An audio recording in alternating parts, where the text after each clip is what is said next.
அனைவருக்குமே வணக்கம். சற்று முன் கிடைத்திருக்கக்கூடிய ஒரு மிக மிக முக்கியமான செய்தி ஒன்று வெளியாகி உள்ளது. சற்று முன் உண்மையை ஒப்புக்கொண்ட செந்தில் பாலாஜி, ஸ்டாலின் திகார் சிறையில் அடைப்பு, இது மாதிரி செய்திகள் வெளியாயிருக்கு.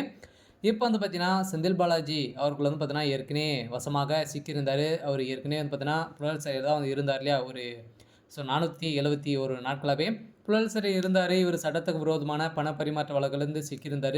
இந்த நிலையில் தான் இப்போ வரலாற்றிலேயே முதல் முறையாக பார்த்தீங்கன்னா, இப்போ தமிழகத்தில் டாஸ்மாக் கூடிய நிறுவனத்தில் நடந்த ரைடின் அடிப்படையில் அதிரடியாக இதில் எக்கச்சக்கமான பணங்கள் சிக்கிய சம்பவத்தின் அடிப்படையில் இப்போ செந்தில் பாலாஜி அவர்கள் அமைச்சராக இருக்கார். இந்த நிலையில் தான் வசமாக சிக்கியிருக்காரு. அவருடைய இடங்களிலும் அதே மாதிரி அவருக்கு தொடர்ந்த 10க்கும் மேற்பட்ட இடங்களில் ரைடுகள் நடந்தது. இந்த ரைடின் அடிப்படையில் தான் இப்போ செந்தில் பாலாஜி அவர்கள் சிறையில் அடைக்கப்பட்டிருக்காரு. இந்த நிலையில் அவர் கொடுத்த வாக்குமூலத்தின் அடிப்படையில் இப்போ பார்த்தீங்கன்னா செந்தில் பாலாஜி அவர்கள் இந்த 1000 கோடி மெகா ஊழல் செய்தது உண்மைதான். அதே மாதிரி மீண்டும் மீண்டும் பார்த்தீங்கன்னா 40,000 கோடிக்கு மேலாக மெகா ஊழல் நடந்திருக்கு அப்படின்ற மாதிரி இப்போ பார்த்தீங்கன்னா இவர் உண்மைகளை ஒப்புக்கொண்டு இருக்காரு. இந்த நிலையில் தான் முதல்வர் ஸ்டாலின் அவர்கள் வசமாக சிக்கியிருக்காரு. இந்த பணங்கள் அனைத்துமே திமுகவுடைய தலைமையகத்துக்கு தான் சென்றிருக்கு அப்படின்ற மாதிரி அவர் சொல்லியிருக்கக்கூடிய நிலையில் தான் இப்போ பார்த்தீங்கன்னா அதிரடியாக செந்தில் பாலாஜி அவர்கள் கொடுத்த வாக்குமூலத்தின் அடிப்படையில் ஸ்டாலின் அவர்களுக்கு ஒரு மிகப்பெரிய இடியாக தான் விழுந்திருக்கு.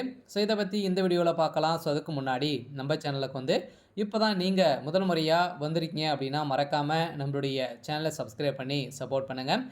வாங்க வீடியோக்குள்ளே போகலாம். பார்த்தீங்கன்னா அனைவருமே இந்த செந்தில் பாலாஜியுடைய வழக்கில் என்ன நடக்கும் அப்படின்னு தான் எல்லாருமே வெயிட் பண்ணியிருந்தேன். இந்த நிலையில் செந்தில் பாலாஜி அவர்கள் பார்த்தீங்கன்னா வரலாற்றிலே முதல் முறையாக ஒரு மிகப்பெரிய ஊழல்வாதியாக தான் இப்போ பேசப்பட்டு வந்திருக்கக்கூடிய நிலையில் தான் இப்போ பார்த்தீங்கன்னா இந்த டாஸ்மாக் கூடிய நிறுவனத்தில் நடந்த ஊழலின் அடிப்படையில் செந்தில் பாலாஜி கைது செய்யப்பட இருக்காரு. உண்மைகளை சொல்லியிருக்கக்கூடிய நிலையில் தான் திமுகவுடைய குடும்பம் ஜெயிலுக்கு போகக்கூடிய நிலை உருவாகியிருக்கு. இந்த நிலையில் தான் முதல்வர் ஸ்டாலின் அவர்கள் இப்போ திகார் சிறையில் அடைக்கப்பட போகிறதாக ஒரு தகவல் வெளியாக இருக்குது. பார்த்தீங்கன்னா மீண்டும் மீண்டும் திமுகவுடைய தலைமையகத்துக்கு ஒரு மிகப்பெரிய நெருக்கடியாக தான் வந்துட்டு இருக்கு. இருந்தாலும் வருகின்ற சட்டமன்ற தேர்தலுக்காகவே அனைத்து மெகா ஊழலும் பார்த்தீங்கன்னா அனைத்து துறைகளிலுமே நடந்துட்டு இருக்கு.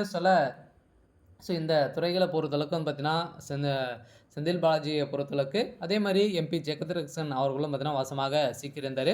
அவருடைய வீட்டிலும் அதே மாதிரி அவருக்கு சம்மந்தப்பட்ட நிறுவனங்களும் ரைடுகள் நடந்திருந்த நிலையில் தான் எக்கச்சக்கமான பணங்கள் சிக்கியதும் அதே மாதிரி நிறைய முக்கிய ஆவணங்களாம் சிக்கியிருக்கு. இதனால் தான் இதில் முக்கிய புள்ளியாக முதல்வர் ஸ்டாலின் அவர்களும் தான் இருக்கார் அப்படின்ற மாதிரி இப்போ பார்த்தீங்கன்னா வெளியேறக்கூடிய செய்தியின் அடிப்படையில் தான் இப்போ அதிரடியாக செந்தில் பாலாஜி அவர்கள் உண்மையை ஒப்புக்கொண்டு இருக்காரு.